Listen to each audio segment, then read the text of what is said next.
Diabetes एक multi system disorder है जो अलग अलग तरह से हमारी बॉडी को अफेक्ट करती है, अलग अलग सिस्टम्स को डैमेज करती है।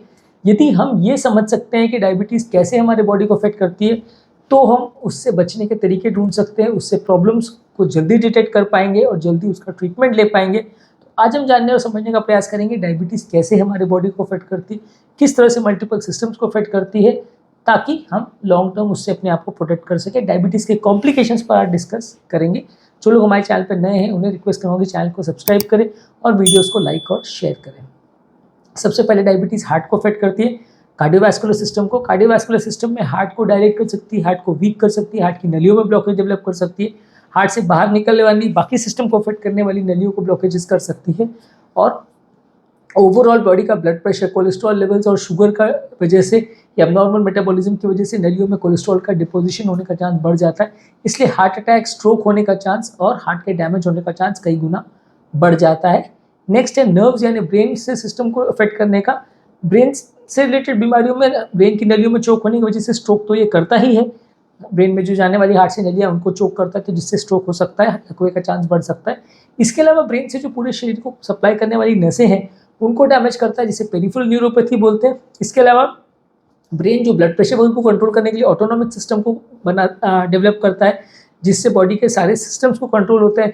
हमारा स्वेटिंग, हमारा ब्लड प्रेशर, हमारे पेट का मूवमेंट, ये सारी चीज़ें कंट्रोल होती है, वो सिस्टम को अफेक्ट करता है। तो ऑटोनॉमिक सिस्टम भी डायबिटीज़ में अफेक्ट होता है। इसके अलावा डायबिटीज़ में किडनी अफेक्ट होती है। किडनी में धीरे धीरे करके जो ग्लोमेरुलस है, जहाँ से प्रोटीन क्षमता है या यूरिन क्षमता है, वहाँ पे धीरे धीरे करके शुगर के जो एडवांस प्रोडक्ट्स हैं डैमेज करने वाले, वो जमा होते जाते हैं। धीरे धीरे करके वो किडनी के ट्यूबुल्स को डैमेज कर देते हैं, जिसकी वजह से लंबे समय में किडनी फेलियर होना चालू हो जाता है। किडनी से प्रोटीन छनने लगता है, किडनी में यूरिन का प्रॉपर क्लियरेंस नहीं हो पाता और अलग अलग किडनी के पार्ट्स डैमेज होते चले जाते हैं। इसके अलावा आंखों को अफेक्ट करता है, तो आंखों में अगर लेंस को अफेक्ट करेगा तो मोतियाबिंद कर सकता है, पर्दे को अफेक्ट कर सकता है तो डायबिटिक रेटिनोपैथी कर सकता है, आँख की नसों को भी चोक और ब्लॉक कर सकता है। इसके अलावा पाँव की कॉम्प्लिकेशन कर सकता है, पाँव की जो नसें उनको चोक कर सकता है और पाँव को सप्लाई करने वाले नर्व्स को डैमेज कर सकता है, जिसकी वजह से पाँव में कोई भी अगर घाव हो जाए तो भरेगा नहीं और लंबे समय तक उसमें डैमेज होता रहेगा और उसमें इन्फेक्शन होने का चांस भी बढ़ जाता है। इसे डायबिटिक फुट बोलते हैं। ये भी लंबे समय में बहुत डेंजरस कॉम्प्लिकेशन। इसके बारे में हमने ऑलरेडी सेपरेट वीडियो किया, हमारे चैनल पर आप देख सकते हैं। इसके अलावा स्किन के कुछ प्रॉब्लम्स करता है, जिसमें स्किन में अलग अलग तरह के इन्फेक्शन हो सकते हैं। फंगल और बैक्टीरियल इन्फेक्शन हो सकते हैं, स्किन ड्राई हो सकती है, घाव का भरना कुछ हद तक रोक सकता है, स्किन में अलग अलग तरह के पैचेस या लेजन्स बन सकते हैं, थिकनिंग हो सकती है स्किन की, तो ये स्किन के प्रॉब्लम्स है। दांतों में इन्फेक्शन होने का चांस और दांतों में कैविटीज़ और केरीज होने का चांस, डेंटल प्रॉब्लम्स होने का चांस बढ़ जाता है, ड्राई माउथ होने का चांस बढ़ जाता है। तो इसलिए ओवरऑल मुख का जो ओवरऑल हाइजीन सिस्टम है या क्लीनलीनेस करने का सिस्टम है वो फेल हो जाता है। प्रेगनेंसी में कॉम्प्लिकेशन कर सकता है। प्रेगनेंसी में बच्चे का साइज़ अबनॉर्मल हो सकता है, बच्चे में डिफॉर्मिटी पैदा हो सकती है और दूसरा प्रेगनेंसी में डिलीवरी वगैरह करने में भी दिक्कत आ सकती है, बच्चों का ग्रोथ कॉम्प्रोमाइज़ हो सकता है और प्रेगनेंसी के दौरान इन्फेक्शंस वगैरह भी हो सकते हैं। तो ये भी प्रेगनेंसी के दौरान होने वाला कॉम्प्लिकेशन है। मेंटल हेल्थ को अफेक्ट करता है डायबिटीज़। मेंटल हेल्थ में पेशेंट का ओवरऑल बिहेवियर पैटर्न कॉम्प्रोमाइज़ हो सकता है, पेशेंट को साइकोलॉजिकल इश्यूज हो सकते हैं, एंग्जाइटी, डिप्रेशन हो सकता है, इस तरह की प्रॉब्लम्स हो सकती है जो कि डायबिटीज़ से इनडायरेक्टली एसोसिएटेड होती है, कुछ डायरेक्टली भी होती है। पेरिफेरल आर्टरी डिजीज यानी पाँव में और हाथ की जो नसें हैं उसमें धीरे धीरे करके कोलेस्ट्रॉल जमा होने की वजह से उसमें चोकेज डेवलप हो जाता है, जिससे हाथ पाँव का ब्लड सप्लाई कॉम्प्रोमाइज़ हो जाता है और कभी कभी हाथ पाँव इतने कॉम्प्रोमाइज़ भी हो जाते हैं कि एम्पुटेशन वगैरह की ज़रूरत भी पड़ सकती है। इसके अलावा ऑटोनॉमिक न्यूरोपैथी पे हमने ऑलरेडी डिस्कस किया। ब्रेन से कंट्रोल होने वाले ऑटोनॉमिक सिस्टम जो है वो बॉडी में अलग अलग तरह के फंक्शंस करता है, चाहे वो हमारे सेक्सुअल फंक्शंस है, ब्लैडर फंक्शंस है, पसीना आना, ये सब चीज़ों को कंट्रोल करता है और बॉडी के पोस्चरल बीपी वगैरह के मैनेजमेंट सिस्टम को, स्ट्रेस हार्मोन्स को मैनेज करता है। ये सिस्टम भी डायबिटीज़ में फेल होता है।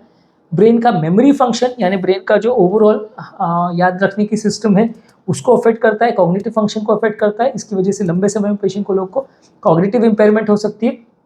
बॉडी की इम्यूनिटी को कॉम्प्रोमाइज़ करता है, इसलिए अलग अलग तरह के इन्फेक्शंस बॉडी में हो सकते हैं अलग अलग टाइम पे, चाहे वो स्किन के इन्फेक्शन हो, यूरोजेनिटल ट्रैक्ट के इन्फेक्शन हो, रेस्पिरेटरी इन्फेक्शन हो, ये सारी चीज़ें डायबिटीज़ में बढ़ जाती है और डायबिटीज़ में ओवरऑल इम्यूनिटी भी कॉम्प्रोमाइज़ हो जाती है।